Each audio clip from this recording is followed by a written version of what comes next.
No one goes to Hank's for his spreadsheets. They go for a darn good pizza. Lately, though, the shop's been quiet, so Hank decides to bring back the $1 slice. He asks Copilot in Microsoft Excel to look at his sales and costs and help him see if he can afford it. Copilot shows Hank where the money's going and which little extras make the dollar slice work. Now Hank has a line out the door. Hank makes the pizza, Copilot handles the spreadsheets.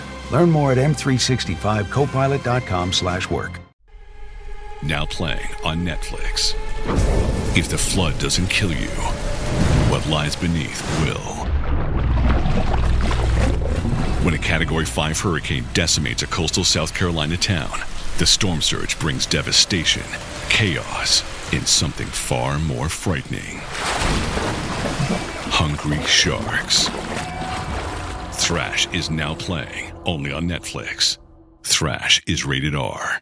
I'm Jen from the Frugal Friends podcast, and when I'm not cutting the end of the toothpaste tube off to get that last little bit of toothpaste, I'm stacking Benjamins.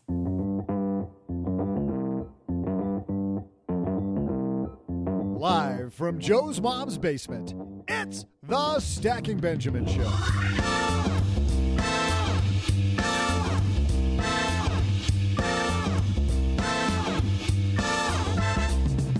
I'm Joe's mom's neighbor, Doug, and my wonderful calendar says it's National Dentist Day. Who on earth gave them a day? Maybe next is National Roto-Rooter Man Day. Well, the dentist may tell you this won't hurt, which always is a lie. So we thought, what are the biggest lies in finance? We share a whopper with the man from the Successfully Unemployed podcast, Dustin Heiner. And joining in the fun from the Afford Anything podcast, it's the all-knowing Paula Pant. And from this podcast, say hello to OG. But wait, there's more. Today in our Friday FinTech segment, Joe will talk with the inventor of the retirement budget calculator, Jason Parker. I wonder how much money of my dentist retirement I contribute to every time I go. Bet he's using Jason's calculator to cha-ching on that all the way to the bank. And as always, we will magnify someone's money, and of course, we'll discuss my amazing trivia. And now the guy with the perfectly white smile, it's Joe Saul-Sehy. I can't believe Doug is actually dishing out compliments today. What the heck is that about? Hey, everybody. Welcome to the Doug's Turning Over a New Leaf podcast. I'm Joe Saul-Sehy, Average Joe Money on Twitter, and across the card table to help start your weekend, it's my good friend OG. I feel like Doug's setting us up for a little bit of little backhanded love. I'm not sure what's going to happen, but every time he says anything that nice, you just wait for the other shoe to drop, don't you? Something's coming. It is. Exactly right. It is horrible. I don't know about that, but I don't know who is coming from the desert outside of Las Vegas or in Las Vegas, Nevada. It's our friend Paula Pant. Absolutely. I am here. It is a balmy 71 degrees. Stop and it. I'm loving life. That's enough. I'm wearing I'm like wearing a tank top. No. Yeah, it's all sweaty. It's happening. Easy. Everybody's all sweaty except for you and I, Joe, here in the basement. Right? Leave it alone. Just Paula, that's horrible talk. And a guy who's holy crap, he's in Arizona. Who invited him from the Successfully Unemployed podcast? Dustin Heiner joins us. How are you, man? I'm fantastic. Actually, I'm super nervous to be on the show because I've been listening for so long, and all of a sudden I'm on the show. I feel so privileged. Thank you guys for having me. Well, Paula, OG, and I are nervous because you're here, and it's like we've got royalty here with this man because the dude from the Successfully Unemployed podcast is here. Well, I was one of the 2 listeners that you guys have, so I'm ready to go. There it is. See, that's what we're looking for. Dustin's not nice to us, so we believe him. Unlike Doug. But tell everybody about the show, because Successfully Unemployed, you just had a fantastic launch, about a month and a half ago, and you've just been roaring. Tell everybody. I invest in real estate rental properties myself. I quit when I was 37 years old, quit working a job. I had 30 plus properties, and I started teaching people how to do that. On top of that, I realized not everybody wanted to invest in real estate. So I decided to do a podcast where I interview awesome people like you, Joe, and many other entrepreneurs, side hustle experts, investors, and every single which way that they can find a way so that they can quit their job. And I say job is just over broke, because we live just over broke, and we're going to talk about that today. But what's crazy is, as I'm interviewing so many entrepreneurs and business owners and investors and seeing how they built their businesses, I've learned so much. And so it's all about interviewing people who literally do not work a job and still make money to provide for their family. And so that's everything about Successfully Unemployed. I just wish you had energy. That's what I think the problem is with the show, is a lack of... I get that all the time. Man, I got to work on that. If you need energy, a great place to go to get some motivation is our Stacker newsletter, Dustin. Head to stackingbenjamins.com/stacker. And there you will not only get a bunch of lessons from my life of speaking about broke, being just over broke. I wasn't just over broke. I was just under broke and had to figure that out. So over a course of episodes, we tell that story. We also let you know what's happening in the basement. And as OG and I travel around the country, also, if we have meetups, stackingbenjamins.com/stacker. We've got a fantastic show. We got Dustin here. We got Paula here. We got OG. Doug's being nice for some reason. Not sure what that's about. So let's get the party started. Hello, darlings. And now it's time for your favorite part of the show, our Stacking Benjamins headlines. And our headline today comes to us from Of Dollars and Data, personal finance using data analysis. This totally seems like Len's thing, and Len's not here. But I'll tell you who is here. We'd like to have people read these to us. My old partner over at the Money Tree podcast, Miranda Marquit, is here, and she is going to read us this piece by Nick Maguli. The Biggest Lie in Personal Finance by Nick Maguli. Why cutting spending isn't the key to financial independence. Last week, Michael Batnick brought the following article to my attention. Opinion: I retired at 35 by following these principles. It's not that hard. Yeah, it triggered me. It triggered me because without even reading the article, I knew these 5 rules have little to do with how they retired at 35. How do I know this? Because of all of these early retirement articles are the same. They all say things like, make it a goal, track your expenses, establish a system, blah, blah, blah. But none of these things are the actual reason for how they retired early, because the actual reason is either 1, earning a high income, or 2, having an absurdly low level of spending, or both. In the case of the blogger that wrote this article mentioned above, I don't know his income history, but I do know that he lives full-time in his 30-foot Airstream Classic.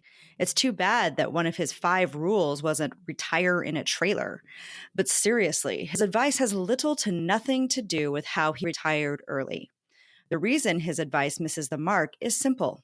All the expense tracking and goal setting in the world cannot make up for an insufficient balance.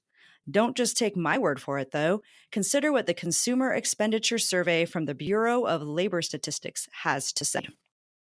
A look at the data. For example, if you look at the percentage of after-tax income that the poorest 20% of households spend on food, housing, healthcare, and transportation, it becomes quite clear that low income is the problem here. Note that this doesn't include any money for education, clothing, or any form of entertainment. Just the necessities swallow their entire paycheck and then some. Considering that their annual after-tax income is, on average, only $11,700, it's likely that many of these individuals are younger and less experienced than the typical American household. Because we don't know the age or household size of these income cohorts, the comparisons are not necessarily apples to apples. Despite this, the next 20% of U.S. households aren't that much better off than the bottom 20%. For example, though the next 20% of U.S. households have an annual after-tax income about 3 times higher than the lowest 20% at $31,200, they still spend most of their income on the necessities. Meanwhile, the highest 20% of U.S. households with an average income of $162,000 spend only about half of their take-home pay on the basics. If we include expenses outside the essentials, it looks like roughly half of all U.S. households spent more than they earned in 2018. This is an unfortunate reality, but one that more clearly demonstrates why so many U.S. households find it difficult to save money. They end up spending most of their pay just on the basics. The biggest lie. After seeing data like this, it's hard for me to understand how any sort of expense tracking, goal setting, or system is going to fix it. Yes, some percentage of U.S. households don't have the knowledge or habits or mindset to improve their financial situation. You can probably think of a few people like this from your personal life. But remember, N equals 1. While there are lots of people who are in financial trouble because of their own actions, there are also lots of people with good financial habits who just don't have sufficient income to improve their finances. That's why the biggest lie in personal finance is that you can be rich if you just cut your spending. And the financial media feeds this lie by telling you to stop spending $5 a day on coffee so you can become a millionaire.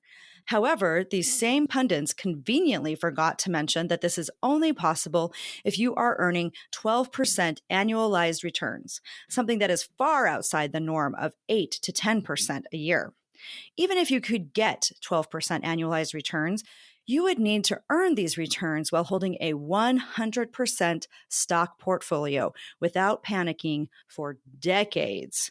It's easy in theory, but difficult in practice. This is the same financial media who write stories about how people save money by living in a trailer, making their own dish soap, or reusing their dental floss. Yes, it's that ridiculous. But what really gets me is how these examples are provided as proof of how cutting spending can make you rich. Just think about how condescending this message is to the typical American family. The author of these posts might as well say, "See, you poor the reason you aren't financially free is because you keep buying the Tide Pods." But most of us can see the trick they're playing on us. We know that they are using exceptional cases and presenting them as some sort of validation of their lie. It's run-of-the-mill financial pornography. Despite this, many of us keep reading these articles. I think we keep reading them because we want to believe there is some secret to getting rich. But as I have said before, there are no secrets. Actually, the only secret that I know to get rich is to grow your income and invest in income-producing assets. Of course, this is far easier said than done. The best way to grow your income is to increase your human capital and keep increasing it, full stop. And you don't have to learn to code either. There are many other options. For example, I saw this tweet about someone who learned 10 advanced Excel formulas on YouTube and was able to increase her income by $20,000 in just a few nights of studying. But not everyone can do every job. But I believe that most people can escape from poverty if they put in the work. Instead of trying to convince everyone that they can be rich, we should be trying to convince everyone that they can be not poor. Now that would be the start to undoing the biggest lie in personal finance. Honest early retirement articles. I didn't know how to end this post, so I started to ask myself, what if the financial media never distorted the truth in their articles? If so, what would an honest early retirement article headline sound like? How about, "Want to retire at 27? Marry rich." Or maybe, "Top ramen. Is it your new retirement strategy?" And finally, "Foregoing procreation, living like a hermit, and 4 other ways to retire in your 30s. Special thanks to Ramp Capital for assisting with these honest retirement headlines, and thank you for reading. You can follow Of Dollars and Data via Twitter, Instagram, or the weekly newsletter. Cutting spending, not the key to personal finance. Say it ain't so, Paula. Cutting spending. It is so. It is so. I mean, at the risk of sounding like Captain Obvious, and I have said this for years, what you need to do is build the gap between what you make and what you spend. And the only way to build that gap is by either making more, spending less, or some combination of the two. It's exactly what he says. And when I read this, I was like, dude, you're preaching to the choir. I get it. But why then, Dustin? So often when we read articles, the way that Nick starts us out, like Miranda so eloquently just read to us, Why do we always hear from people that retired early about cutting expenses? They cut expenses, and it wasn't that hard. If that's not really the key, why do we always hear that? I think it's the easiest way to go, like the easiest thing to say, and people can mostly do this. Now, what's interesting though is I'm very, very frugal. I'm blessed to have plenty of money. I got properties and I got businesses and I have plenty of money, but I'm still very frugal. In fact, one of my tenants were moving out of their house. I was living in California, expensive California, moved to Arizona. My tenants were moving out. And so I said, hey, let's just move in Arizona. It's a 1,200 square foot house. So I completely agree with what he's saying. But at the same time, parts of me are like, oh, I don't know about this, because I know as I've cut my expenses, life just got easier. But I want to give you one thing. As I was reading this, what really got me was it got me thinking of, so we have 4 kids. Our 4th child had just been born and I went on paternity leave. So I'm off for maybe a week. That I was working a regular job. I was off for about a week. I get back and it's a Friday, like around 3:30 in the afternoon. I get a phone call from my boss's secretary. It says, Dustin, would you please come to the office, come to the boss's office. I hung up the phone. I said, okay. And I hung up the phone and I sit there and I'm thinking, what in the world? Why are they calling me? This is weird. So I get up and I start walking down the hallway. It feels like a really long hallway, but it's really not. And as I'm walking, I'm remembering a little bit of rumors. As I was going on paternity leave, I heard somebody say there might be layoffs. And that hit me. I was like, oh no, I completely didn't think about that. And as I'm walking down the hall, my feet feel like they're just getting heavier and heavier, almost like lead bricks. I finally get to my boss's office and I sit down. The secretary looks at me. She sheepishly kind of grins and said, would you please have a seat? So I sit down and she knows what's going on, but I don't. So I'm just sitting there. I'm starting to sweat because I'm starting to realize this might be something that might be actually happen to me. My hands get all clammy. I start sweating, then opens the door to my boss's office and out walks a lady holding a piece of paper. She's noticeably distraught, noticeably upset. And she walks out and the boss ushers me into his office. Oh boy. Lo and behold, I actually get laid off. I get laid off and I start walking back to my desk. I have 4 kids. I don't have anything else. And as I'm walking back, I'm realizing, number 1, I need to get another job. Number 2, I need to start figuring out a way to never let this happen again. So the last part of that is I was able to start investing in real estate. But the first part was I found a job fairly quickly. But here's the thing. Out of all that, it's a true saying, and I'm absolutely living a test. And I'll pause that. I worked for the government. Who gets laid off from the government? I did. Nobody gets fired or laid off from the government, but it happened to me. So all that to say, it's not if you lose your job, it's when. And if you just cut expenses and you don't try to get money coming in, like an inflow of money, it's eventually going to happen and you're going to be stuck if you just try to cut expenses. So I'm a little on the fence of both sides, but I'm also heavily into making more money.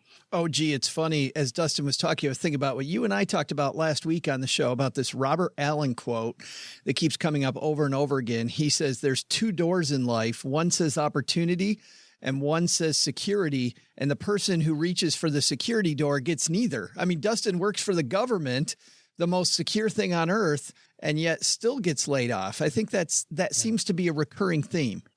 Yeah. What Nick was talking about here in his article was not only the impact of trying to cut expenses when you've already tried to cut them to the bone, and it's easy to do. And I think his point is it's easy to cut expenses when you're spending $300,000 a year.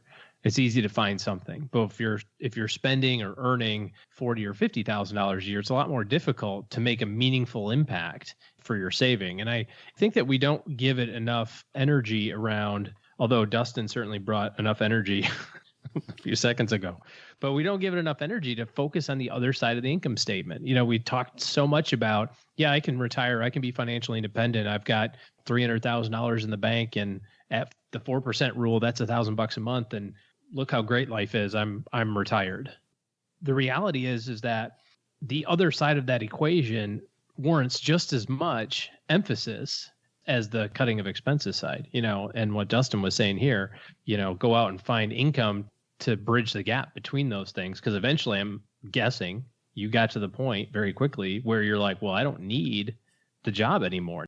My money is now doing enough to make money that I don't need to go do this thing that makes money anymore. And then that's the definition of financial independence in my book. And certainly cutting expenses, I'm sure Dustin helped you do that. But 4 kids, you ever think about cutting that back to 2? No, in fact, my wife, if we had not taken care of that by getting fixed, we'd have at least 3 or 4 more now. So we're good. But no, my wife, she's more of a kid person. So that would be a good plan, though. But it is interesting because you hear this debate a lot for people, is that a lot of people who are the faces of a lot of the early retirement movement don't have kids or only have one kid. I would think that having 4 children, Dustin, seriously, even though you're frugal, makes it a little bit more difficult to not have a full-time job. Yeah, it really does. But here's the funny thing. See, I have the easy job of making money. My wife has a hard job of homeschooling. So she homeschools all our 4 kids. She's amazing. She's a hard worker. And as I've been building my business in real estate, buying 30 plus properties, I finally just have enough money where I didn't need to work. So I quit. And then I thought there's so many other ways. And so as I've been interviewing great people on the Successful Unemployed show, I found out even taco truck vendors make plenty of money. They don't have to work a job. I interviewed a lady who sells bridal dresses. I mean, there's so many different ways, not just online, there's offline. There's so many great ways to make money. So I believe you absolutely need to increase your income, especially if you're going to expand your family, that there's more mouths to eat, to feed and all that sort of stuff. So I agree. You need to keep getting that income growing up. Well, that's the thing, Paula, is that one thing that Miranda read was this piece that Nick wrote about just basic expenses. You and I, Paula, we hear all the time about the FIRE movement, the Financial Independence Retire Early movement, get some stank from people about, hey, these are just high income people that made so much money that they were able to retire early. A lot of the time people I read are kind of embarrassed about that and go, no, it doesn't have to be that way. Why wouldn't you just answer, yes, making a lot of money early is a great part of the FIRE movement. Like learn how to make more cash so you can do whatever the hell you want. Oh, 100%, 100%. I mean, the reason that so many people in the FIRE movement talk about cutting expenses is because they are starting from a place in which they have a 6-figure W-2 job. They have a W-2 job with a regular salary in which they're making $100,000 a year, $120,000, $150,000. Maybe they're married and their combined household income is getting up closer to 170, 180, 190, So when we're talking about that level of income, I mean, from their perspective, sure, if you cut out the trips to Applebee's and eat at home instead, well, guess what? Now all that money that you just spent at Applebee's is now savings, and you cut out the manicures and you cut out the golf clubs and you cut out the whatever, and all of a sudden, bada bing, bada boom, you've got money to invest. That is very appealing to the segment of the population that shares that life experience and not at all applicable and, in fact, misleading for the segment of the population that's making $30,000 a year, right? You can't save half of your money when you make $30,000 a year. You just can't. So I think it's critical that we acknowledge that at a certain point, you just cannot frugal yourself down to greatness. You can't shrink your way down to greatness. You've got to earn more. Where'd you hear that from, Paula? That came from a guy whose initials are JSS, and he hosts a podcast. I think it's called Piling Washingtons, maybe, Yes. or Assembling Hamiltons. Assembling Hamiltons. Fine name for the show. Dustin, I think you hit it on the head. And I love what Paul is saying is that it's got to be both. Like if you keep making more and more and more money, but you don't have good financial controls, you're not going to go anywhere. I completely agree. What I did for my life was figured out how to not overspend, because as you start getting money coming in, what's the downside of that is you start to having your standard of living go up and you start spending more and you don't save, and you eventually you're back at the same place because you're spending a lot of money. Now, I spend a good amount of money. In fact, my wife and I, we love to travel with our 4 kids. Like last year, we went all over the East Coast from 4 weeks driving. You took this awesome trip. It was so fun following you on Instagram. It was such a blast. Yeah, so we love spending money, but we're also frugal in other ends. But what we love spending money is traveling. Started in Florida, then drove all the way 4 weeks, a huge history lesson. Remember, we homeschool our kids, so we're doing history all the way up to New York City and Washington, D.C., and then flew back. But the year prior, we did 6 weeks in Europe for 11 different countries. The year before that, we went 6 weeks in Japan because we wanted to drive all around Japan. And next year, we're going to go to Italy for 6 weeks. Takes a lot out of you. It's very tiring. It's a hard problem to have, being very tired traveling. But it's because I have extra money that I don't have to do without. And I like one thing that he wrote in the article. It's not about just cutting out a latte or cutting out a cappuccino once a day or once a week to actually makes you wealthy or rich. It's not that. It's earning more money, and not just earning, but making more money where it didn't exist, with starting a business, buying a rental property, or doing whatever it might be to increase the amount of money that you have, but being able to spend it on the things that you want to spend it on. Oh, gee, looking at your wealthiest clients, there's got to be some habits that you see over and over, like to Nick's point here about either the amount that they save or the amount that they spend that you keep seeing. What are some of the big habits you see among your most successful clients? Well, I think Dustin was talking about it in terms of lifestyle creep, and it's something that is very, very insidious. It's hard to keep your fingers on it. I know that from a personal experience, it's pretty easy. You know, the whole rich dad, poor dad concept of every time you make more money, you just go kind of, you know, it's time to move into a nicer neighborhood or a bigger house in the neighborhood or whatever. And you kind of do that, and you can easily get trapped by that.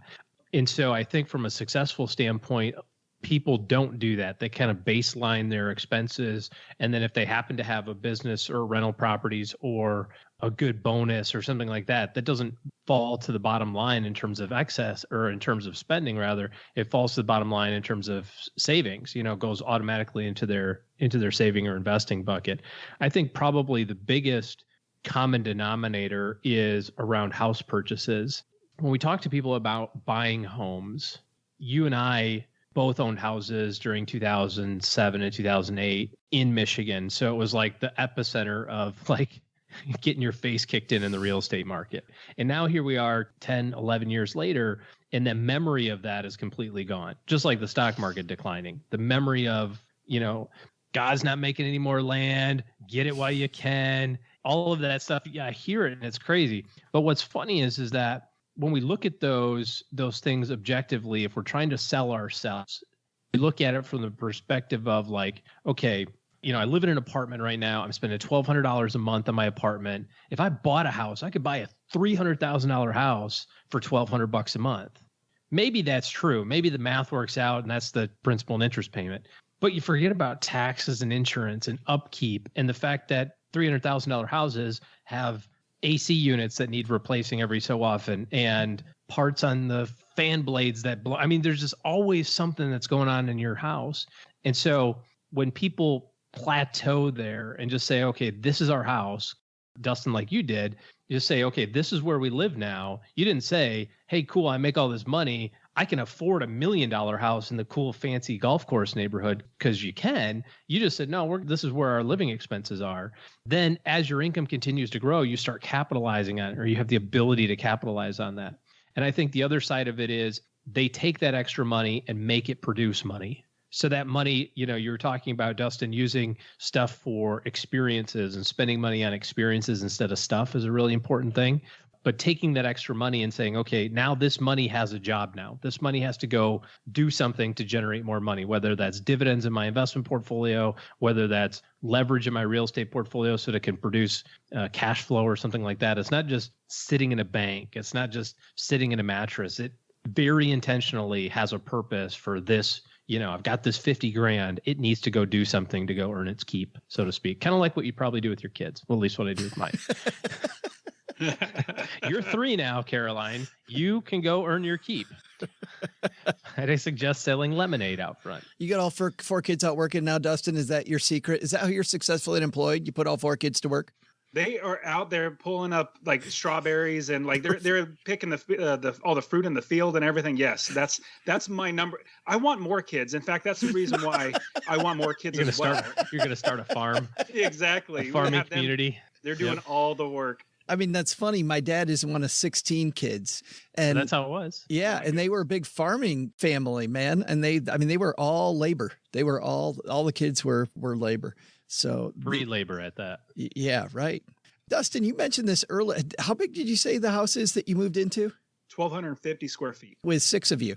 with the 6 of us. Now, we will eventually buy something bigger, but right now, it's a pretty high market in the real estate market. I just know if I buy anything right now, eventually it's going to correct and it'll come back down. It's been 10 years, literally, of just an up climb of the market. So I figure we're fine right here. It's okay. We'd rather have a bigger place. It's just the way it is. But when the market does correct, oh my goodness, I'll be able to buy something really nice.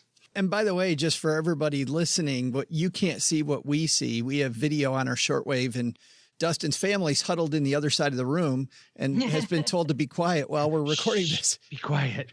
Daddy's on the fancy that's computer honestly, box again. Yeah, that's no joke. I literally tell it, be quiet. Just for the next hour. Paula, I want to skip to the bottom piece of this and get your feeling about this sentence. Nick writes, the best way to grow your income is to increase your human capital and keep increasing it, full stop.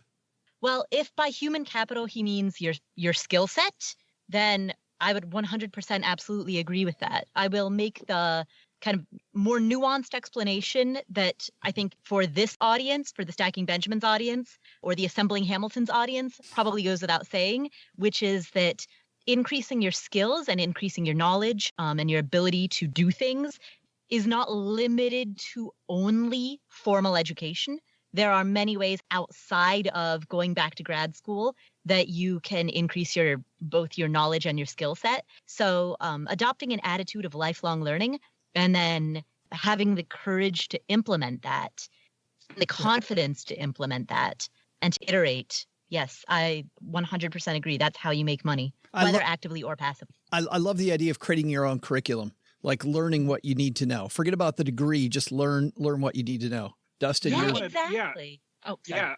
I love the idea of human capital, you learning, but at the same time, I also take it one step to the side a little bit. Human capital, also the people that you know. I met somebody recently who said, you know what I'm going to do? I'm going to email this one gentleman who has a fantastic business. I'm going to email him over and over again because we're not in the same city.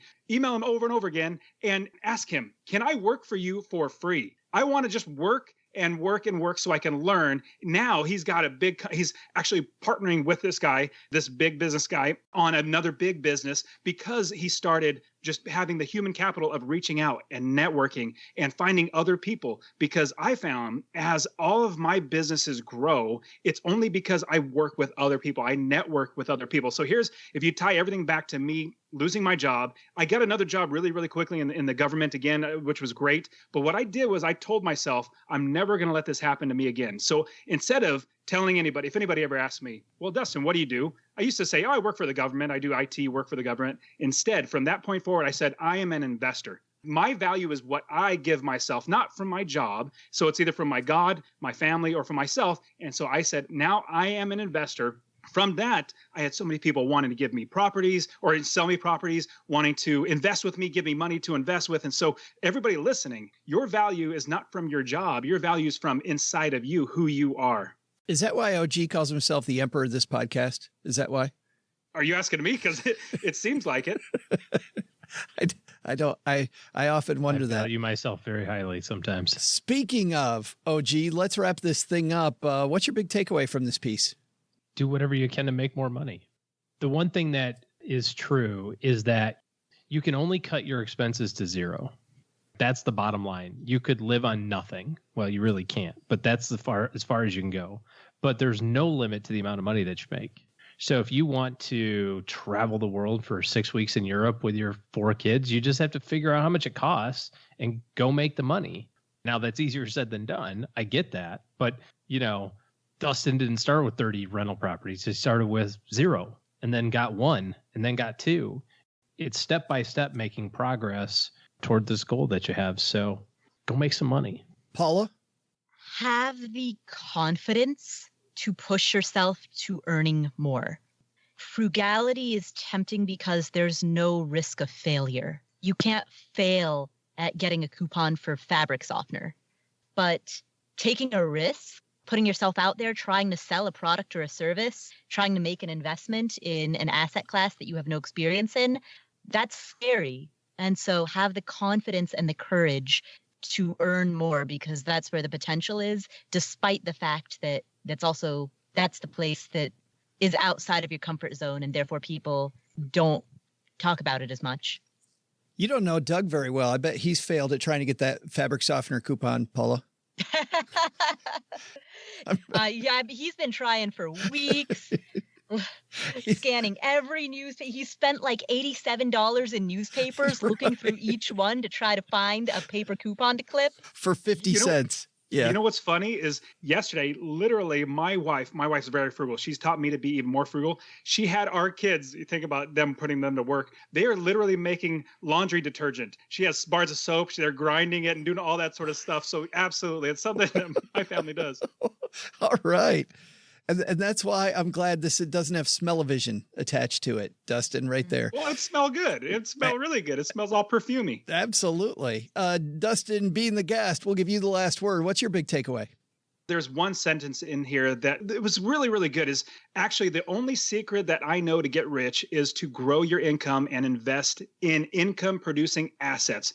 I completely and wholeheartedly agree with that. As I bought one property and started making $350 from that one property in passive income, like that's literally not working. I work 30 minutes a month. And so as I bought the next property, more money came in. And as I bought the next property, more money came in. And I kept saving to buy that next property. So yes, you need to buy income producing assets. I think out of anything, that is the biggest takeaway.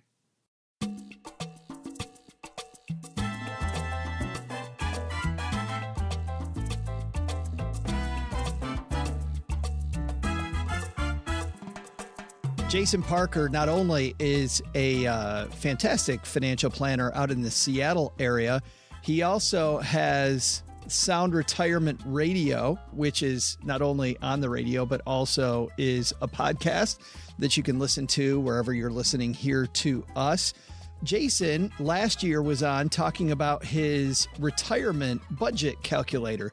And I know a lot of you started using that calculator. It was something I saw in our Facebook group, people using and talking about, and it was really exciting. Well, Jason is back because they've made lots of updates like he talked about a year ago. We want to talk more about his calculator and retirement. So on today's Friday FinTech segment, let's say hello to our good friend, Jason Parker.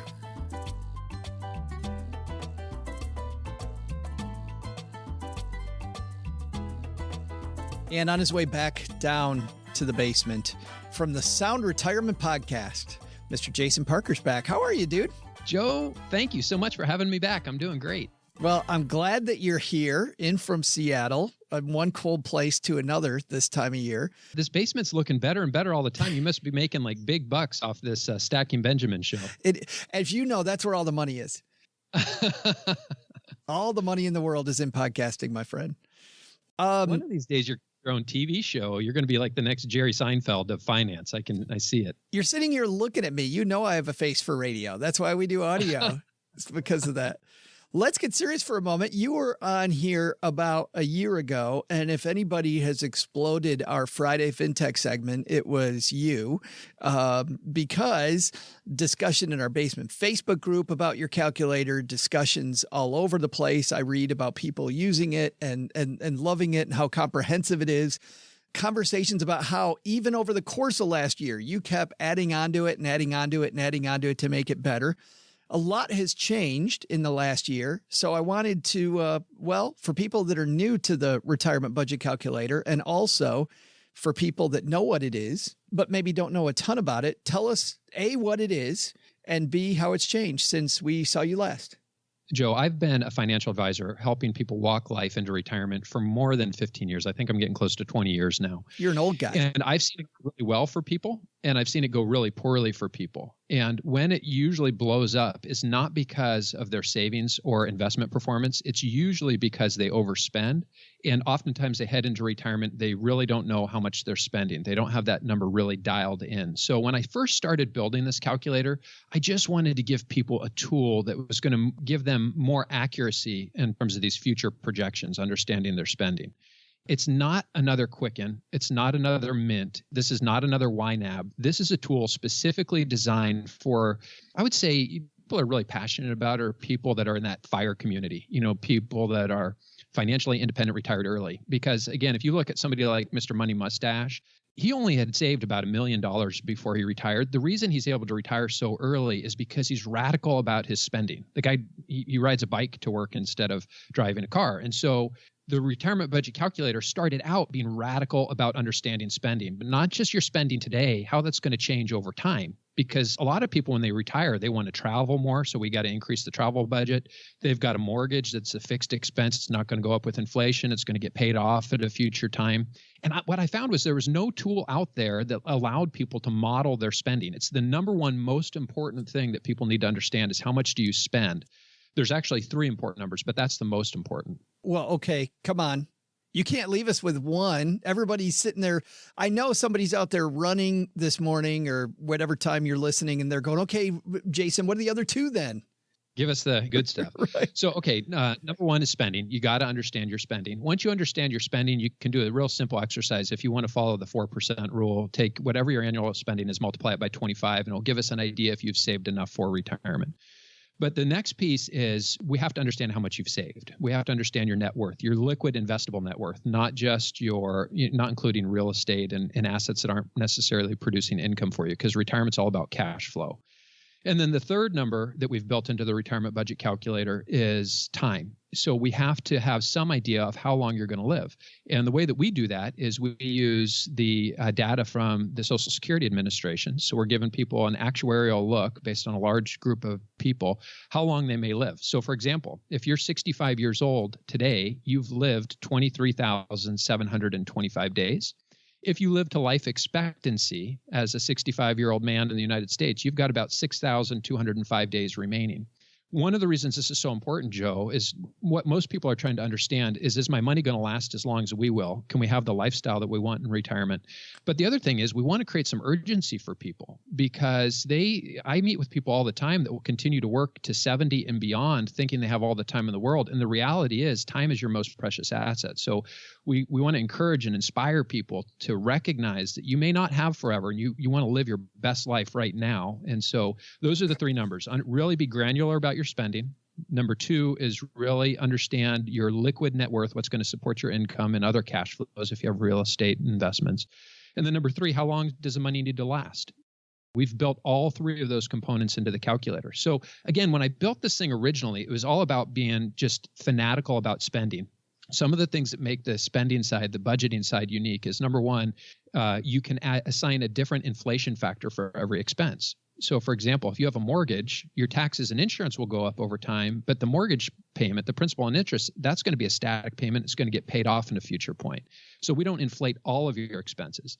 But things like healthcare, maybe you want to assume more like a 5 or 6% inflation factor on healthcare. So we just need to understand that not all expenses are going to increase the same way over time.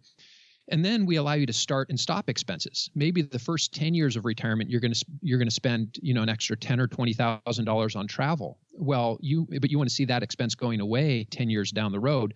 Retirement budget calculator allows you to do that. And it's a very comprehensive tool. I'm really excited. I don't know if I told you this or not, but I have a friend, I think a mutual friend actually, Roger Whitney, and he has something called the Rock Retirement Club. And Roger sent me an email the other day, and he said, Jason, I did a blind survey of my Rock Retirement Club members, and I just asked them, what's your favorite calculator out there for retirement planning? He came back and said it wasn't multiple choice. It was just fill in the blank. And overwhelmingly, Retirement Budget Calculator won.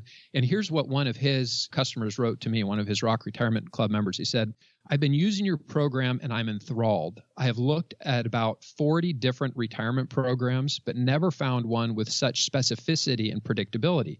P.S. You might want to know that you won the Rock Retirement Club survey of the best calculators. You probably knew that. So, the cool thing is we really are building a community. We're building a tribe. And one of the things I want to make your listeners aware of, you're right, we've been adding onto the calculator. We've added some new features that I want to tell you about in a minute.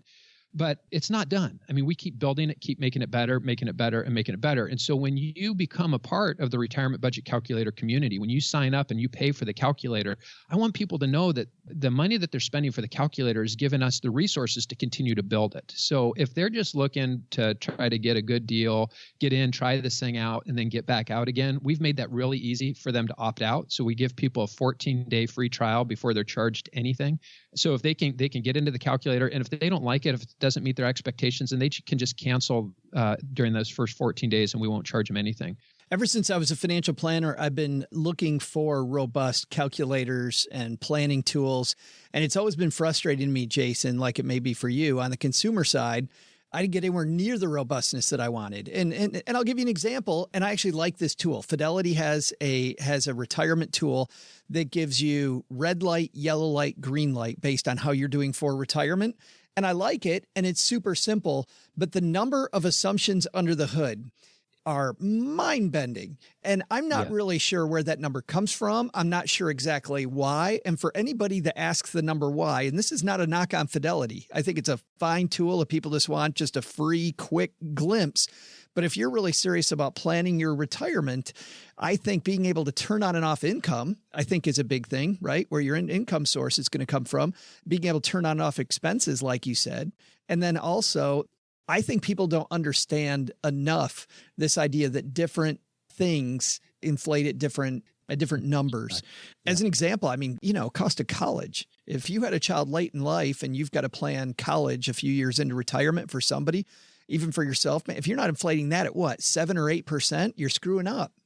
Man, you know who's the worst people at this? Because again, I get to walk life with a lot of real people on this journey into retirement. People that are really high income. So the doctors, the dentists, the pilots, the engineers, people that are making several $100,000 a year are the worst at really understanding their spending. And they're the ones at the biggest risk of running out of money in retirement.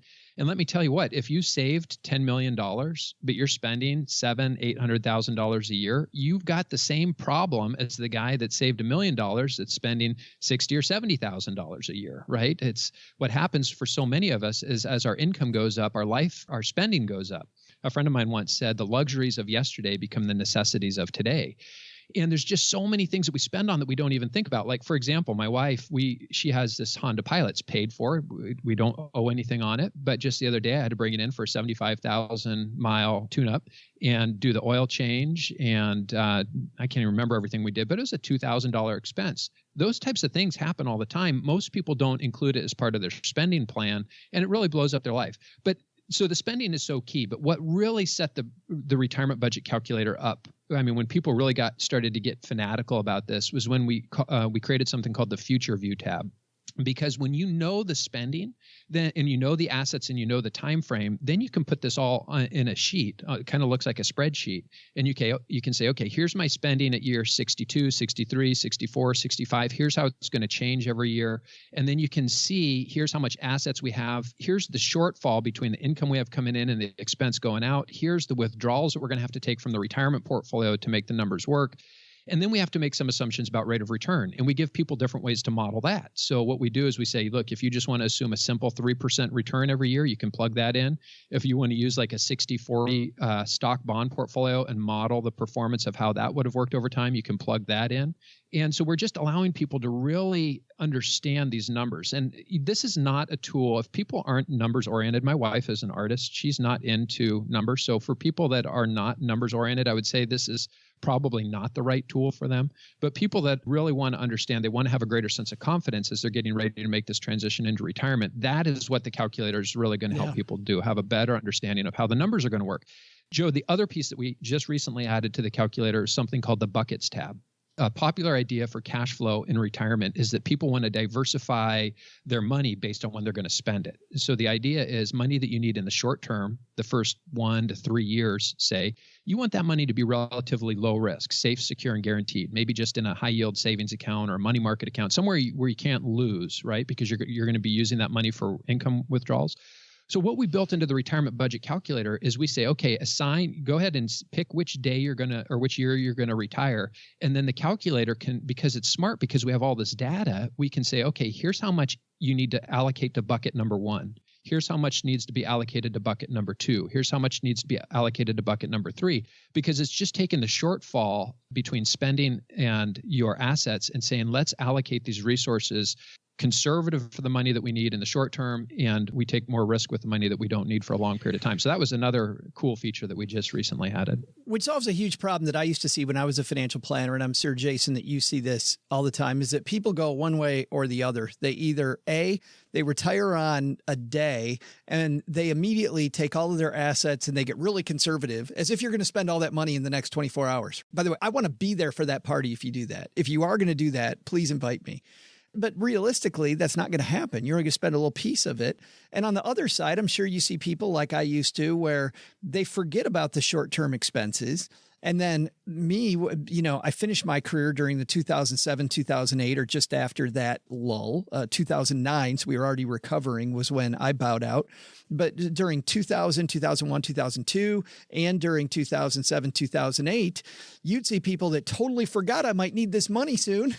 And they did not get out. And then they'd come see people like you or me later on and go, how do I fix this? Well, it's a little late to fix that. Yeah. One of the things I wanted, before I forget, I wanted to let you know that for your community, we created a special coupon code, but it's a limited resource. And so the first 500 people that sign up using the coupon code STACKER, we're going to give them 50% off the annual cost. So right now it's $95 a year is the annual cost to be part of the retirement budget calculator. But for your community, for the first 500 people that sign up, it's only going to be $47.50. Not just this year, but every year that they keep the calculator, they're going to get that 50% discount. So I wanted to make sure you knew that we put together the special offer for your audience. But once 500 people have been hit, we got to cut it off. I can't. I'm generous, but we do want the resources to keep building this thing. So. Come on, what's up with that? No. I do have to say too that Jason also, a year ago when he and I talked, we had a long talk about the retirement budget calculator. I looked through it, and we actually talked about doing something that I don't do very often, which is we are affiliated, which means you also help the show when you buy the retirement budget calculator. Do not buy this as a donation to Stacking Benjamins. Just send me money. But if you need, if you need a calculator, I was very happy to get behind this calculator. And I was so happy to see the number of people that a year ago bought it and the success that they've had and how robust it's been. And how it's continually getting even more robust. I'll put it up against any calculator that you can find on the consumer side already. And yet you've got stuff you're working on now that is going to make it even better. Yeah. Let me tell you one of the biggest shortfalls of the calculator right now today. It has to do with taxes. So the way that we have taxes. That's a shortfall for all of us, taxes. But well, the taxes, the way that we built it is as a dollar amount. So a lot of people understand how much they're paying in taxes because they can look at their pay stub and see the dollar amount that's being deducted on each pay stub. But the retirement budget calculator, you have to have some knowledge of how much money you're going to pay in taxes in terms of dollars. And then on that future view tab, we're going to give you the ability to have an idea if your effective tax rate looks reasonable. But that's an area that I would say is a shortfall. You have to enter in numbers. So I always tell people, when in doubt, enter more than what you think it is just to be on the safe side. Yeah, almost like with Social Security, try to plan on less, right? Or none. You bring up a great point, though. Retirement budget calculator, you can plug in Social Security income. You can plug in pensions. If you have income coming from rental properties, you can plug that in. You can assign a different inflation factor to all of those income sources. So it is just a really robust. And like I say, I'm having a ton of fun building it. The response that we're getting from our community is huge. We want people to try it and for those first 14 days. And if it's just not what they thought it was going to be, it's okay to cancel. You do that yourself. You don't have to send an email. You just click on my account and cancel the thing and don't be a part of this.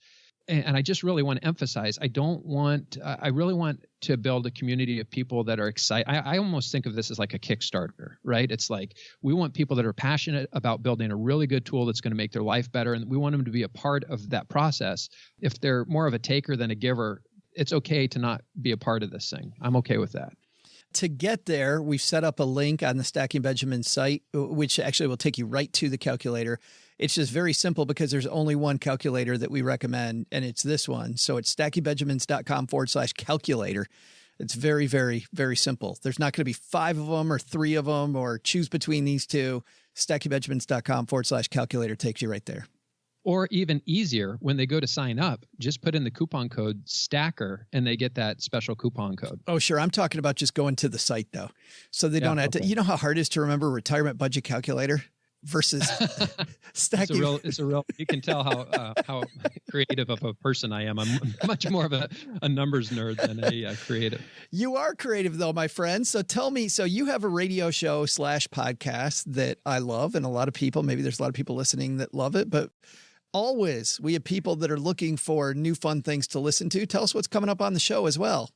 Well, we bring experts from all over the country. I've been doing my show for 10 years, Joe, but I want to warn people they're probably going to be offended when they visit Sound Retirement Radio or Sound Retirement Planning. And the reason is, and I just encourage them not to listen if this is offensive to them, but I share my faith openly. And I get all these 1-star reviews on iTunes because people are mad that I'm sharing positive, uplifting, encouragement stuff. So I just want to let people know that if that's offensive to them, please don't listen to the podcast because, man, those 1-star reviews, they kind of tear at my heart. I'm really trying to put good information out there. But I believe strongly the foundation of my life, I see the world through a certain set of goggles. It's, my belief system. And so for me to not share that, I just feel like I wouldn't be genuine as a person. And I think that's where people really get clarity, confidence, and freedom is not from their money, but from their faith. And so for me, that's really important. So just so your listeners know, if that's offensive to them, just don't listen.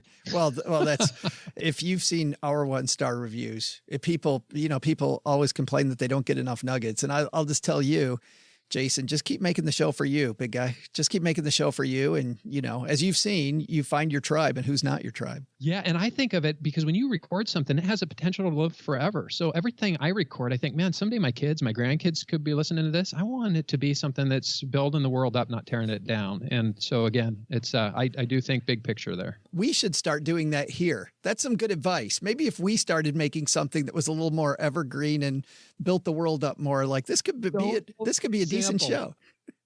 Joe, your show is so fun and it's lighthearted. I'm way too serious. I've got this problem. I can't seem to have any fun. My wife is the fun one in the group, not me. I'm the nerd, man. Well, when you come back next year to tell us all about it, make sure you bring her along then. That would be great. Okay. All right, man. Thanks for stopping by. And by the way, everybody, if you're walking the dog or you're on your commute, we have you covered. We'll have not just Sound Retirement Radio and links to Jason's practice in his office, but also the retirement budget calculator on our show notes page at stackingbenjamins.com. Jason, great talking to you again, my friend. Thank you so much. Hey there, I'm Joe's mom's neighbor, Doug, and are you ready for my amazing trivia? Yeah, I know you are, because this is the best little part of the show, ain't it? Okay, let's get this party started, shall we? Today's dentist day, and I don't know about you, but to get my money's worth, I always eat a sleeve of Oreos and not brush my teeth before I go to the dentist. Do you? Well, that always means that while I get some quality chair time with my dentist Larry, later I always need to take an aspirin after the visit. Too much of a good thing? Yeah, maybe. So here's your question. On today's date, Bayer trademarked aspirin. We'll give you that, but here's your question. In what year? All right. We explained the convoluted rules to this game to Dustin backstage. Dustin, you got the convoluted rules? Understand exactly what we're doing here? No. Perfect. Absolutely perfect. Well, the first thing is we're playing a year-long competition, Dustin. You're playing on behalf of our good friend Len Penzo, whose birthday is the day that we're recording this. Happy birthday to Len. So he is not here with us. The score is OG has 3, Len/Dustin has 2, and Paula, it says you have 0 here. What the hell's that about? I know, right? How do I... Wait a minute. Wait. There was the one.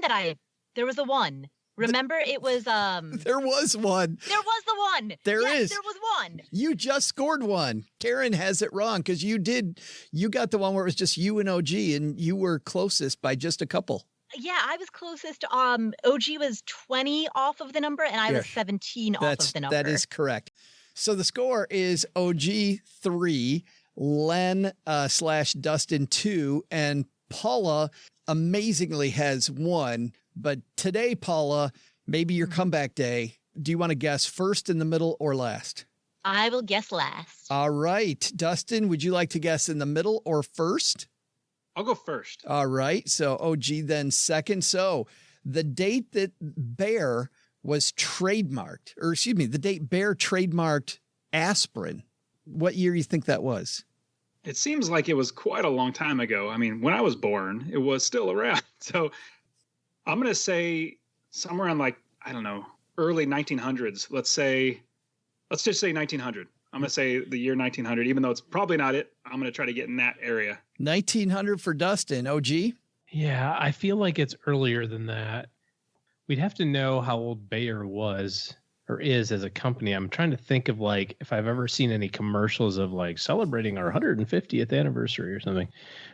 And I can't think that I've heard of anything recently. Were they still doing bloodletting and stuff like that in the Civil War? Do you think that they had aspirin back then? I think they were still using cocaine or something, right? Morphine too, yeah. A little bit of morphine maybe. And then we've got trademarks. So then it's when was the trademark office started? So this is closest to, I'm going to say it was before 1900. So I'm going to say 1879. 1879 for OG. Whoa. Paula? I am not even joking. The minute that you asked that question, the first number that popped into my head was 1880. But and that has nothing to do with OG's answer. That was literally the first number that popped into my head. And are you still going there? Oh, well, okay, let me think about this strategically. So you're going to partially Chelsea Brennan them, then you get the 10 years between you and Dustin. What happens if it's 1890? And so then Dustin and I are equidistant from the answer. The good news is I know the month. And so I think we're going to pretend that it's, would be the tiebreaker. I think we're going to pretend it's January, that your guess, if you say the year, is January. So we'll go with the month. Oh, wow. All right. So do I want to do a partial Chelsea Brennan and have a birth of a decade? No, I think strategically I want to give myself a wider window. So I'm just going to take it even further back. Okay. Yeah, no, I see why this is difficult because Civil War but then there would be probably a greater need for aspirin with soldiers returning home. Oh dear. You know what? Screw it. I'm sticking with. Oh, do I want to stick with 1880? Do I want to go to 1920? Let's just go with 1920. Let's do it. She goes to 1920. Why not? Out of the blue. Wow. I'm curious. Why would you not do 1878 so you get anything before that and then 1901 and everything after? Because it's the closest too. Dustin's why would you play the modern version of Chelsea Brennan? I know, right? Dude's here for the first time and he's already trying to Chelsea Brennan the answer. Yeah. Too late. I'll pick 1920. She did say 1920. Final answer. All right. We would love to tell you right now what the answer is, but of course we got to make you wait for just a minute. Let's be serious for a minute, folks. What are the odds you're going to win that lottery and millions of dollars? You know the truth, but time and again, you lay your hard-earned money out for a ticket. Why put yourself through that? What if there were a better way? Well, here at Stacking Benjamins Industries, we don't think, we know there's a better way. We present today a game sure to surprise and delight the inner you. We call it Throwing Your Money Away. Yeah, I was at the track the other night and this fine little lady come up and she said 50-50 raffle. Well, I said, no thank you, ma'am, because I just got done and already threw $20 right in the trash. Nothing I like better than getting my paycheck and throwing most of it right away. Feels good. I was buying milk at the Quickie Mart yesterday and they said the lottery was up to $123 billion. Ugh, all that hope and then so much regret later. I knew what I'd do.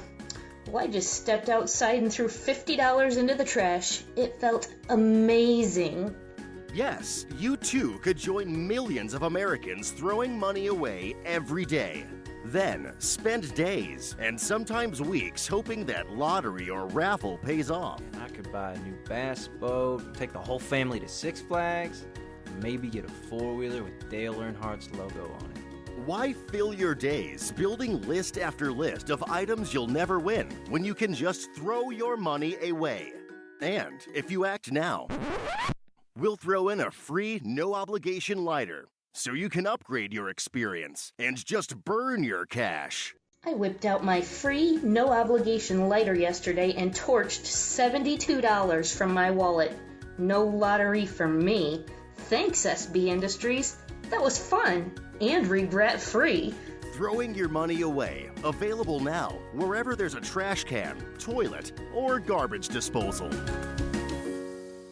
Well, Dustin, it's funny because I said earlier to Paula that I knew what month it was. And even Doug said it's today's date. So, of course, it's March 6th of that particular year. But you said 1900. How confident you feeling now after everybody guessed behind you? At least I didn't say like 1950, 1960, because those are my first thought. But I was like, no, it has to be much further back than that.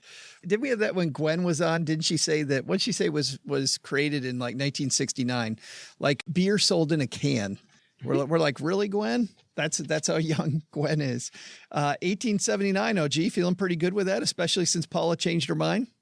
I guess we're going to find out. Yeah, Paula. I don't feel particularly confident. Paula, you got 1920. Second guessing myself. Yeah, which means realistically I have everything from 1910 on through modern day. Yeah, I'm just stuck right in the middle there. So from now on, I'm never going to pick first. That's like the dumbest spot to pick. So I have a tiny window.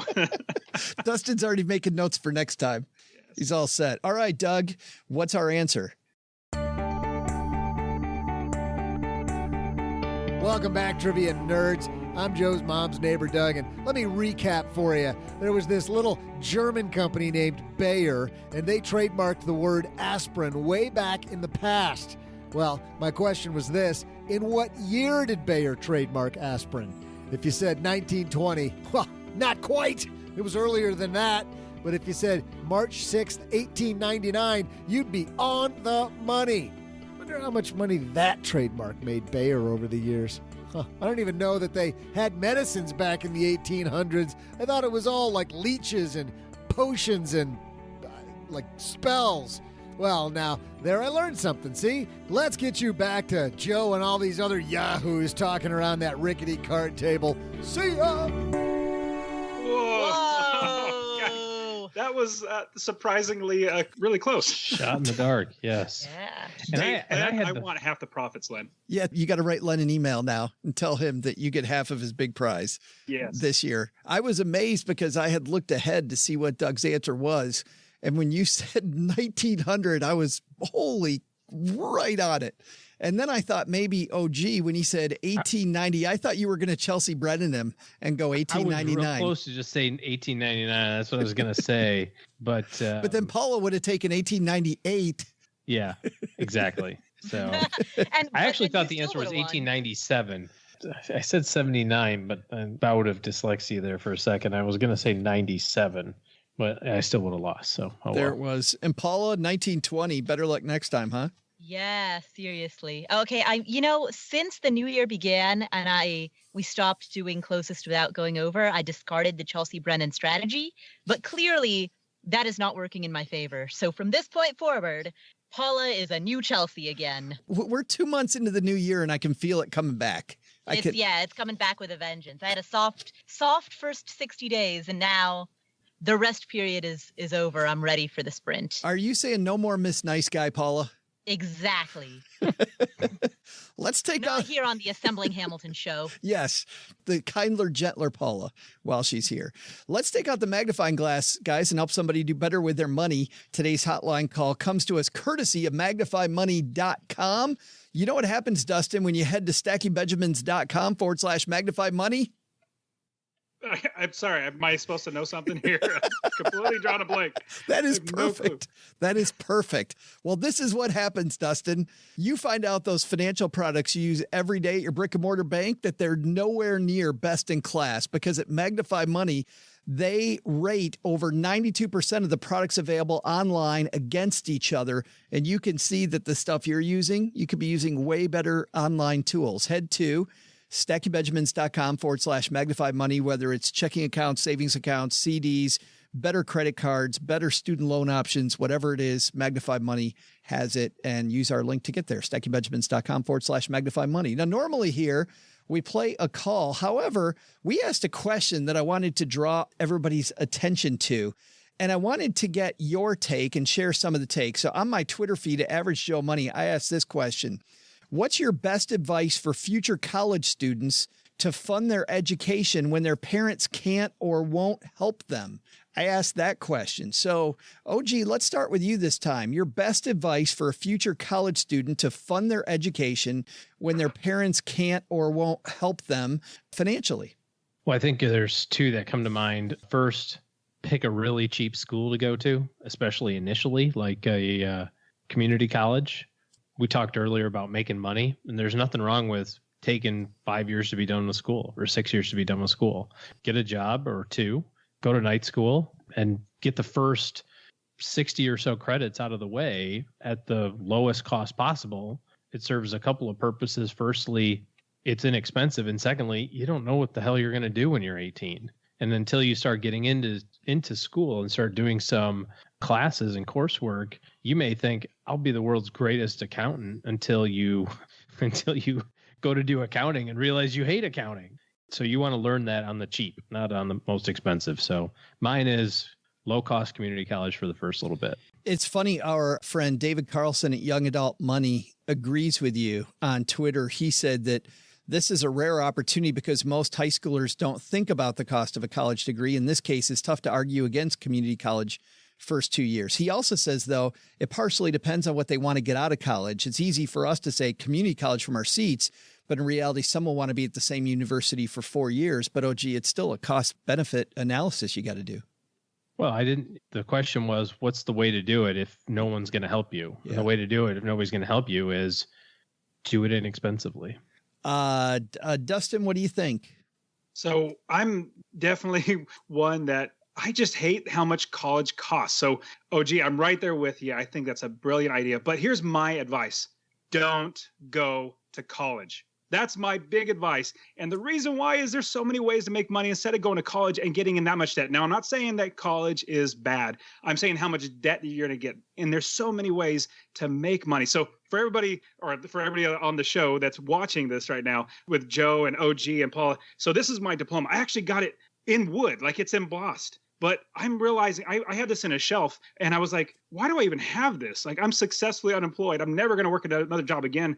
I'm going to blow it up. I'm literally going to catch it on fire. I'm going to do a video where I'm actually going to have fun doing that.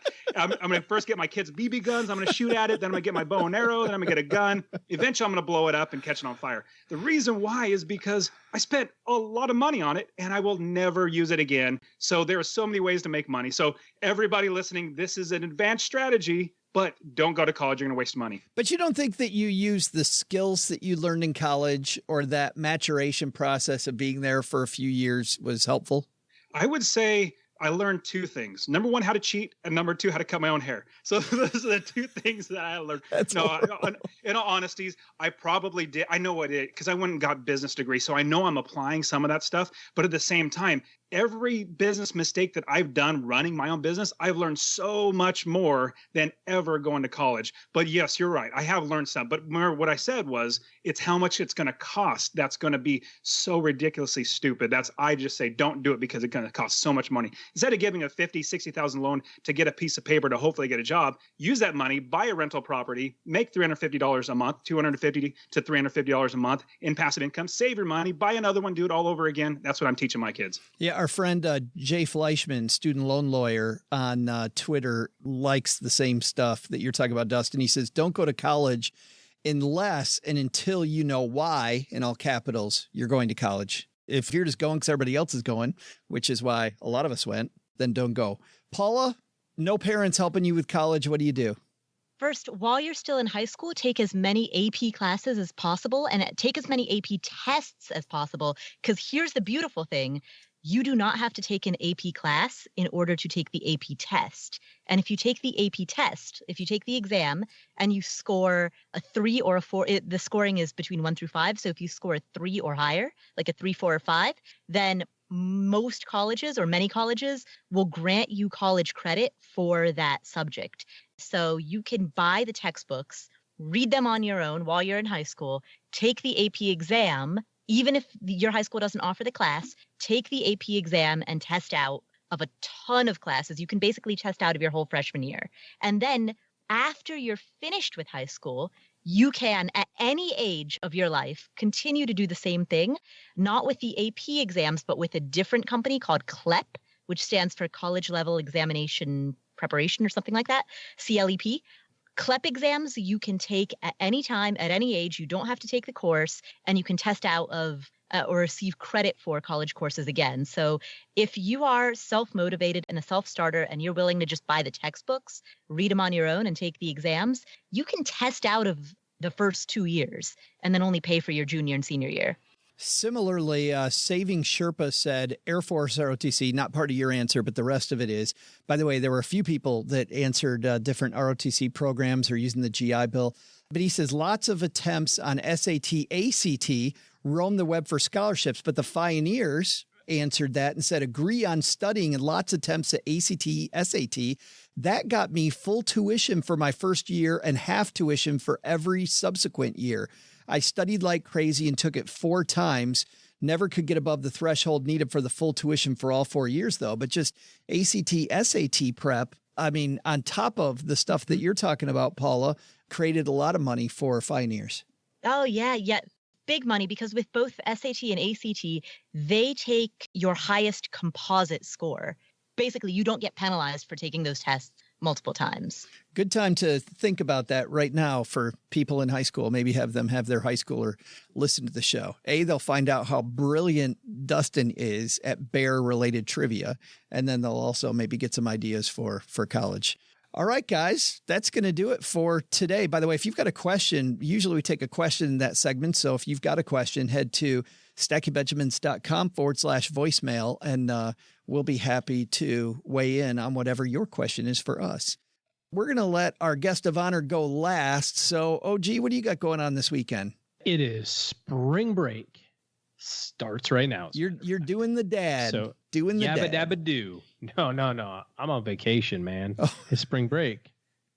Is that what you do in spring break? By vacation, I mean my wife is taking my middle kid skiing for 4 days. Really? And I am not doing that. Which means you've got youngest and eldest that you're hanging out with. That'll be fun. But Alex really wants to earn money, so we'll just make him babysit for the next 4 days, which I've started paying my kids in dad bucks, which is so comical to see them, because I'm like, hey, thanks for watching the kids. I'm just paying them, like a normal babysitter, right? So if Alex watches them, and I just take a piece, he's like, hey, so it'll be like $10. You're gone for an hour. I'm like, hold on. And I take a piece of paper and rip it off and I just write the 10 in the corner and a little stick man in the middle, and I'm like, dad bucks. And he's like, that's not real money. I'm like, it's just like real money. It's like a credit card.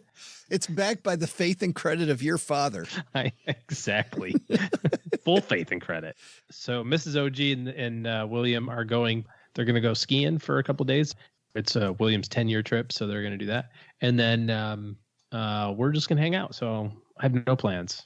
Copious amounts of movie watching, I think. Oh, that sounds like fun. That's always fun. Paula, what's going on at the Afford Anything podcast?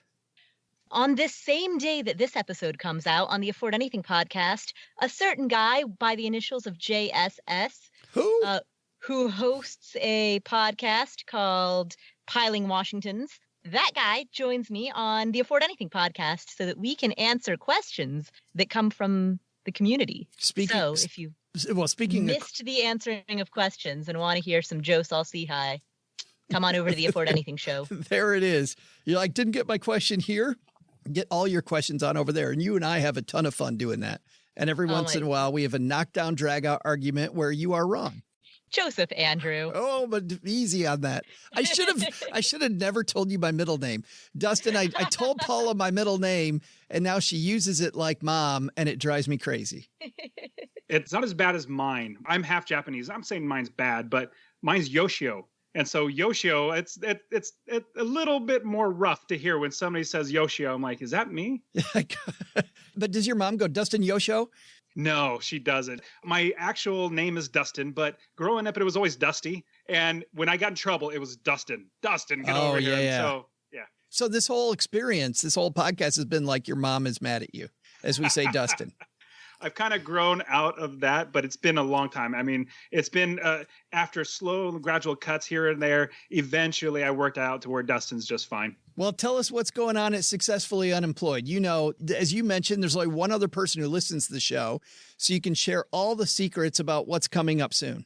Yeah, so I have every types of way to quit your job, basically to be successfully unemployed. And so right now, I believe it's coming out where I'm interviewing somebody who was working as a physical therapist, a physical trainer at a CrossFit gym. And then it was going to close down. So his job was a trainer at this CrossFit gym. It's going to close down. The guy says, I'm going to close it up. And the guy that's a physical trainer says, I'll buy it. And he's okay. Well, so anyways, worked it out to where he bought it. He's been running it for maybe 8 years now, doing fantastic. He loves what he does. And so just somebody just training buys a business, has a business now. And so I interview so many people, just like I'm literally sitting in his gym, interviewing him in front of the camera. And yeah, it's fantastic. So I just try to find as many people who have another way rather than working for somebody else in that just overbroke job. And that is how I just love talking to more people about business. That is so awesome. I can't wait to listen to that.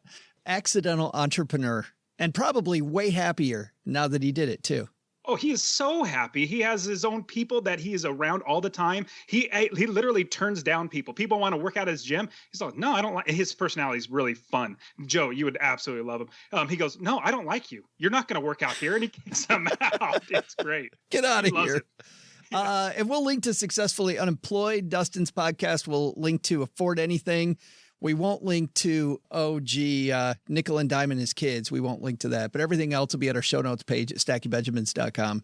All right, Doug, you got it from here, my friend. What should we have learned today? So what should we have learned today? First, we learned that maybe just shrinking your expenses isn't the magic formula for getting ahead in life. You just might have to earn more if you want to find bigger and better success. Second, retirement? Maybe you need more than just some rules of thumb. Tools like Jason Parker's calculator will help you figure out ways for your retirement nest egg to last a long time. But the big lesson? Remember to brush your teeth daily to make it an easy time at the dentist. Turns out that getting lots of dentist chair time now equals big bill in the mail time later. Special thanks to Dustin Heiner for coming to the basement to discuss what the biggest lie is and how to quit our jobs. You'll find Dustin on his YouTube channel, Successfully Unemployed, or on our show notes page. Also, thanks to Jason Parker for joining us in our FinTech segment to talk about his retirement calculator. Interested in checking it out? We have an affiliated link. You can help the show and help your retirement if you use it. stackingbenjamins.com/calculator. Paula Pant appears courtesy of AffordAnything.com and Afford Anything podcast. All the Afford Anythings.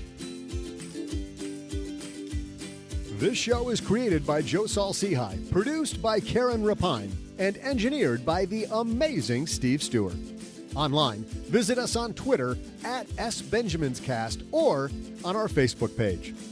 I'm Joe's mom's neighbor, Doug, and it appears I've fallen and I can't get up. SB Podcasts may receive payment on the show from sponsors and guests in the form of books, giveaway items, discounts, or other remunerations. That's a big word. There's no way you take advice from these dorks, but like Joe's mom always says, don't take advice from people you don't know. This show is for entertainment purposes only. And before making any financial decisions, consult with a real financial advisor.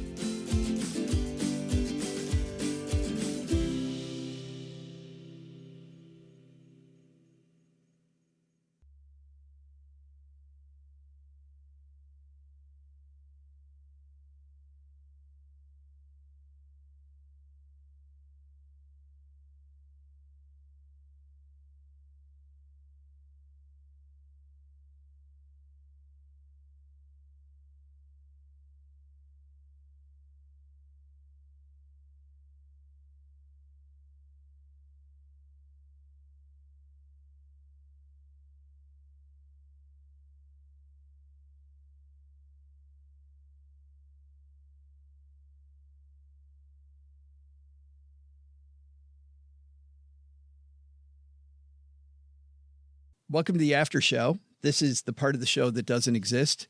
What happens on the after show stays here. If you have to talk about it, you can talk about dessert, but no discussion of this segment outside of that. Guys, this piece that Miranda read for us of Nick's was called The Biggest Lie in Personal Finance.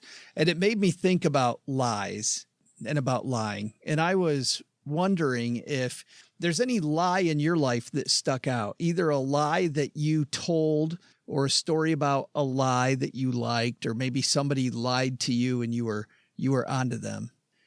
Anyone got one of those, Paula? Well, I have one. So this was 7 or 8 years ago.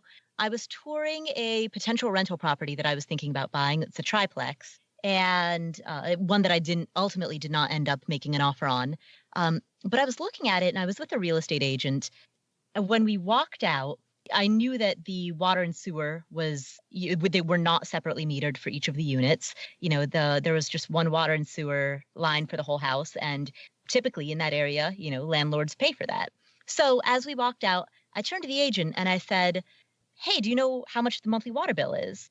And if she had just said, "Oh, I don't have that information offhand, but I'll get back to you," that would have been fine. That would have been the appropriate answer. But instead, what she said was, "Well, I don't know, but if it's high, you can just raise the rent." Red flags. Oh my goodness. And She's not wrong. Yeah, that's not really a lie. It was deceitful. It was deceitful. Yes. It was deceitful. Yes. And if this was 8 years ago, I was 28 years old, young, naive kid. I didn't know much at that age, but I knew just enough to know that she was full of BS. Exactly. But I know you're full of crap. Exactly. Peter Cetera in the background. That may be all I need to know. Oh, boy. So, just imagine that scene. Imagine being a real estate agent with, this 28-year-old girl who's living with roommates, scraping together her freelance writing money to try to put a down payment on, a broken-down fixer-upper triplex, and you're feeding her that kind of spoonful of crap? Please. Well, we might as well turn this into things that have not blown up in your face when you own a rental property after show.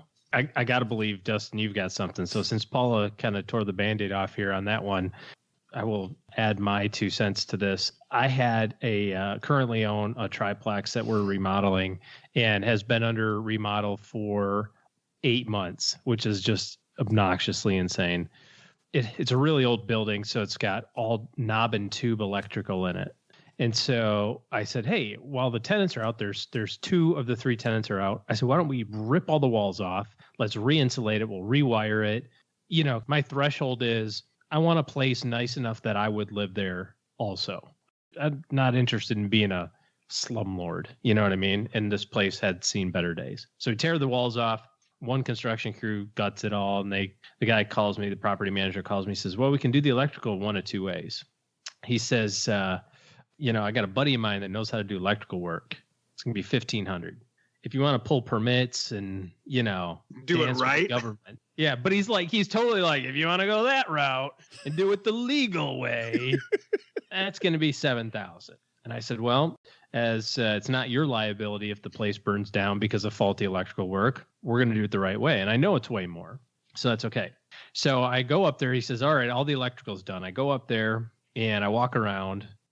I kind of show up randomly from time to time at property because, then they can't prepare for you. You know what I mean? Either you just show up and go, "Hey, I'm here. Give me the keys to this building. I want to walk in it real quick." And you could just see whether or not they're like, "Oh, yeah, sure." Or if they're like, yeah, I think Bill's got him. He's over there right now doing stuff, So anyway, I go in the building, walk around. I'm like, well, this isn't right. And that switch isn't done. And I can tell, it's all gutted. So you can see where the electric work's done. So it's not done. So I said, well, it has to get done. Guy's like, well, we'll get it done. So then he sends a bill, an invoice for half of the amount due. And I said, yeah, sure, absolutely. I appreciate it. You got it all done? He goes, yep, it's all done. I said, okay, great. Just for my records, just send me a copy of the permit real fast in the city inspection. I just want to put it in the file, so when I go to sell it, I can go, look, I did this. Yeah, I think Tim's got that at his desk or something. Let me check. Well, obviously, you know where this is headed. Yeah. No permit. I said, listen, I'm not paying you a dime until it gets permitted. So the guy just plain as day says, well, I talked to the electrician. The inspection happens after you do the drywall. And I just said, I won't say his name, but I said, Bill, I know you think that I'm just some dumb a-hole from Texas, but you and I both know that that's not right. And if you don't know that that's not right, we got other problems. Oh, let me talk to Tim. Well, magically they got a permit. So anyways. Inspected it after it's all done and you can't look at anything. After it's all buttoned up. It's amazing. Then we have the inspector come in. It's amazing how that works.